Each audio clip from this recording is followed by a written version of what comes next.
Picture this. It's a warm summer night in ancient Rome, 186 BC. The city is asleep, but in the shadows, hidden groves and secret meeting spots pulse with life. Men and women from every corner of society, including freedmen, slaves, and even some aristocrats, are gathered, chanting, dancing, and lost in a frenzy under the influence of wine and something far more dangerous: the worship of Bacchus, the god of wine, pleasure, and liberation. But this isn't just a wild party. Whispers are spreading through Rome's streets. Rumors of orgies, poisonings, ritual murders, forged wills, and plots to overthrow the Republic itself. The Roman Senate, the most powerful body in the ancient world, is about to declare war on this mysterious cult, unleashing a crackdown so brutal it will shock the Mediterranean. Thousands will be arrested, many will be executed, and an entire religious movement will be crushed under the weight of fear and suspicion. Welcome to the Roman Bacchanalia Scandal, a story of moral panic, political power, and a society terrified of losing control. This is Ancient Odyssey, and today, we're diving into one of the wildest scandals in Roman history. Let's set the stage. Rome in 186 BC isn't the sprawling empire we often imagine, with grand colosseums and legions conquering distant lands. The Roman Republic was a gritty, ambitious city-state still clawing its way to dominance. The Second Punic War against Carthage ended about 15 years earlier, leaving Rome victorious but scarred. The city is growing fast, absorbing new people, freed slaves, foreigners, and ambitious outsiders, all mixing with the old Roman families who cling to tradition like a lifeline. It's a time of tension. Into this pressure cooker steps Bacchus, or as the Greeks called him, Dionysus, the god of wine, pleasure, and unrestrained freedom. Bacchus worship was not new to Rome. It came from the Greeks, trickling into southern Italy through colonies like Campania, where Greek culture thrived. The Romans, always practical, had their own gods of harvest and wine, but Bacchus was different. His rituals, known as the Bacchanalia, were wild, emotional, and deeply personal. Imagine a modern-day music festival crossed with a secret society. People dancing, drinking, and letting go of all inhibitions under the cover of night. For Romans used to rigid social rules, this was both thrilling and terrifying. The Bacchanalia promised liberation, especially for those on society's edges: women, slaves, the poor, who had little power in the daylight world. But to the Roman elite, it looked like chaos waiting to explode. So, what exactly was the Bacchanalia?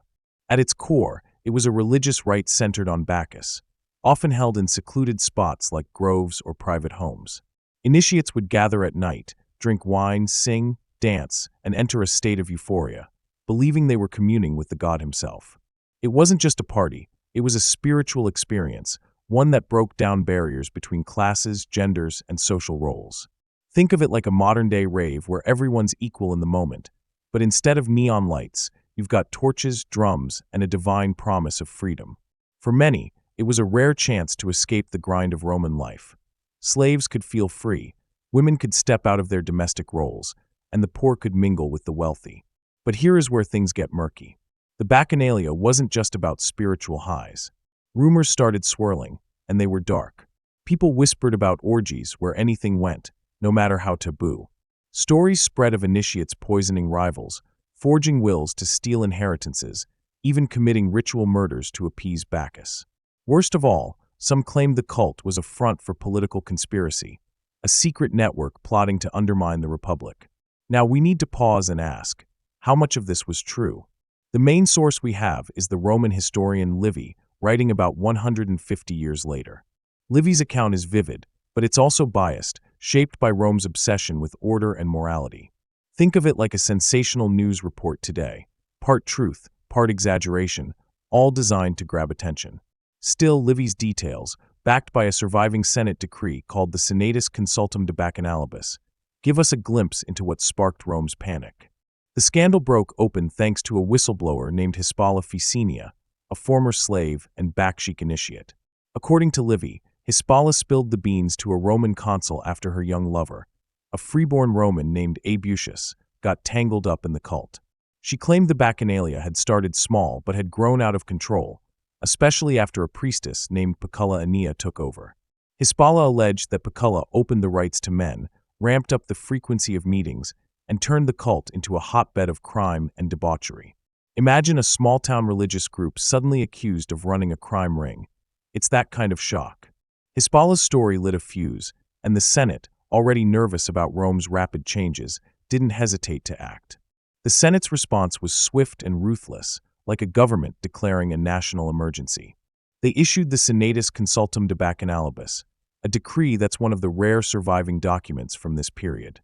It banned Bacchic worship across Italy unless you got special permission from the Senate itself, a process so strict it was basically impossible. Shrines were torn down, meeting places destroyed, and anyone caught practicing the rites faced arrest. The crackdown targeted the cult's followers, who were mostly lower class, freedmen, women, slaves, and young men like Bacchus. The numbers are staggering. Livy claims thousands were rounded up, and many were executed, often without trial. Picture a modern-day sting operation, but instead of jail time, it's mass executions, with entire communities swept up in the chaos. Why did Rome go so hard? It's not just about wild parties, or even the alleged crimes. The Bacchanalia threatened something deeper: Rome's obsession with control. The Republic was built on strict hierarchies: patricians over plebeians, men over women, citizens over slaves. The Bacchanalia turned that upside down, letting people cross lines that Rome's elite wanted to keep rigid. It's like if a movement today started blurring the lines between social classes in a way that scared the powers that be. Think protests or counterculture movements that get labeled as dangerous to justify a crackdown. Add to that Rome's fear of foreign influence. Bacchus was a Greek god, and his rites came from the south, a region Rome saw as exotic and untrustworthy. The Senate wasn't just fighting a cult. They were fighting what they saw as a foreign invasion of Roman values. But let's dig deeper. Was the Bacchanalia really a den of crime, or was this a case of moral panic? Livy's account leans hard into the scandalous details: orgies, murders, conspiracies, but he's writing for a Roman audience that loved a good story about decadence. The Senate's decree, carved in bronze and found in southern Italy, is more restrained, focusing on regulating the cult rather than describing gruesome crimes. It suggests the real issue was control, not necessarily a vast criminal underworld. Think of it like the satanic panic of the 1980s in America, where rumors about secret cults fueled mass hysteria, but hard evidence was scarce. The Bacchanalia might have been a convenient scapegoat for a Rome grappling with change, a way to clamp down on a restless population and reassert authority. By the time the dust settled, the Bacchanalia was effectively wiped out. The Senate's crackdown didn't just crush a religious movement, it sent a message. Rome would not tolerate threats to its order, real or imagined. For the thousands arrested or executed, it was a tragedy, a reminder that freedom, even spiritual freedom, came with a price in the Republic. But what drove this panic? How did Rome's fears shape the crackdown? And what does it tell us about the ancient world's clash between tradition and change? To understand why Rome went all in on crushing the Bacchanalia, we need to step into the mindset of the Republic. Imagine you're living in a small, tight-knit American town in the 1950s, right when rock and roll is bursting onto the scene. The older generation sees kids dancing to rock music, letting loose and challenging norms, and they are terrified it's the end of decency. That's Rome in 186 BC. The Republic was growing fast, swallowing up new territories and people after beating Carthage in the Second Punic War.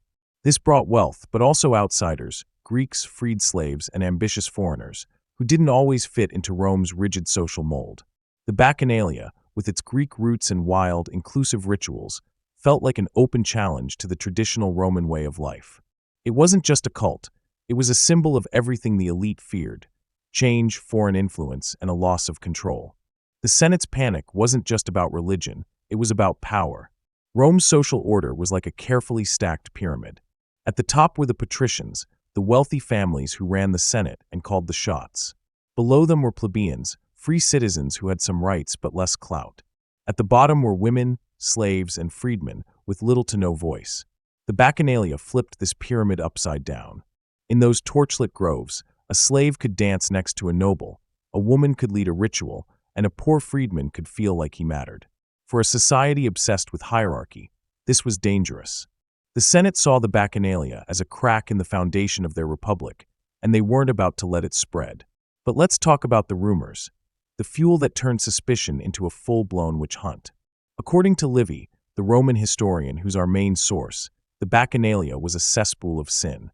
He describes orgies where boundaries of decency were shattered, poisonings to settle scores, forged wills to steal inheritances, and even ritual murders to appease Bacchus. The most damning claim? The cult was supposedly plotting to overthrow the Republic itself, like a secret society scheming to take over the government. It sounds like something out of a Hollywood thriller, right? But here's the catch. Livy was writing over a century later, and his audience loved juicy stories about moral decay. Think of it like a tabloid headline today screaming about a celebrity scandal, part truth, part hype. The surviving Senate decree, the Senatus Consultum de Bacchanalibus, doesn't mention murders or conspiracies. It focuses on regulating the cult's size and secrecy, suggesting the real issue was control, not a crime spree. So, how much of this was true? Let's consider Hispala Faecenia, the whistleblower who sparked the scandal. She was a freed woman, a former slave turned courtesan, who claimed the Bacchanalia had gone off the rails under a priestess named Paculla Annia. Hispala said Paculla opened the rites to men, made them more frequent, and let things spiral into debauchery. Her story, told to protect her young lover Bacchus, was enough to convince the Senate to act. But Hispala wasn't exactly a neutral source. As a freed woman, she was low on the social ladder, and her tale might have been shaped by pressure to please the authorities, or even to save her own skin. It's like if a whistleblower today came forward with a wild story but had their own agenda. Was she exposing a real threat, or was she amplifying rumors to avoid trouble? We'll never know for sure, but her testimony gave the Senate the excuse they needed. The Senate's response was like dropping a nuke on a campfire. They didn't just ban the Bacchanalia, they made it nearly impossible to worship Bacchus at all. The decree required anyone wanting to hold a Bacchic rite to get Senate approval, a process so strict it was like needing a permit to throw a backyard barbecue. Shrines were destroyed, and thousands of initiates, mostly from society's margins, were rounded up. Livy says thousands were executed, often without trial, which is staggering for a city of Rome's size. Picture a modern-day crackdown where entire neighborhoods are arrested based on suspicion alone. The victims weren't the elite. They were freedmen, women, slaves, and young men who'd been drawn to the cult's promise of freedom.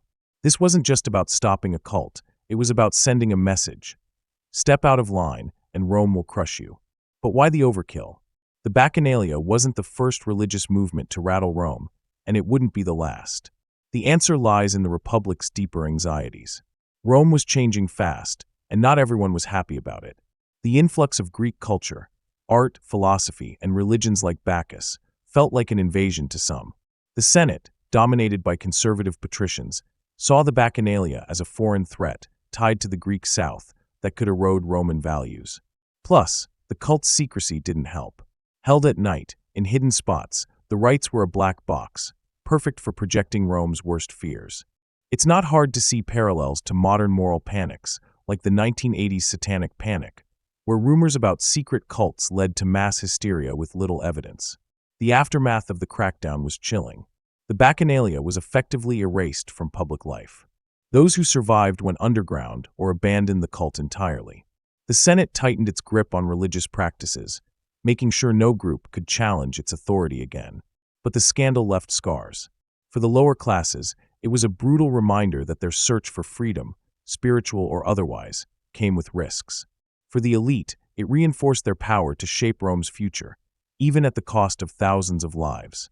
The Bacchanalia Scandal wasn't just about a cult. It was about a society at a crossroads, torn between tradition and the messy reality of a changing world. By the time the empire replaced the Republic, new faiths, Christianity, Mithraism, and the worship of Isis had taken root. Emperors sometimes banned these religions, only to lift restrictions later when political necessity demanded it. In a sense, the Bacchanalia Scandal was the earliest chapter in Rome's long, complicated story of religious regulation, a story of fear and control, but also of negotiation and adaptation. For us in the modern world, the Bacchanalia Scandal resonates in unexpected ways. We've seen how moral panics can drive governments to enact sweeping bans on speech, on symbols, even on entire forms of expression. We've watched anonymous tips spark investigations that spiral into witch hunts, where the accused become collateral damage in a larger struggle for social control. And we understand the appeal of underground communities that offer belonging and identity, whether they gather in jazz clubs during Prohibition or online forums behind encrypted screens. At its heart, the Roman reaction to the Bacchanalia reminds us of the delicate balance between security and liberty. It shows how a powerful state can use fear as a tool, shaping laws that reflect not just the crimes of the guilty, but the anxieties of the powerful. It also reminds us of the human cost of such measures. The families torn apart, the reputations destroyed, and the spiritual lives suppressed.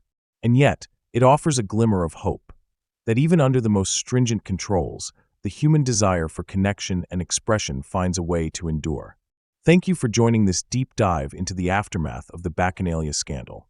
If you enjoyed this journey through ancient intrigue and its echoes in our world, don't forget to subscribe to Ancient Odyssey. Hit that like button and leave a comment below with your thoughts. What parallels do you see between Rome's fears and ours? Are there modern secret rites you think we misunderstand? Let me know, and I'll see you in the next video.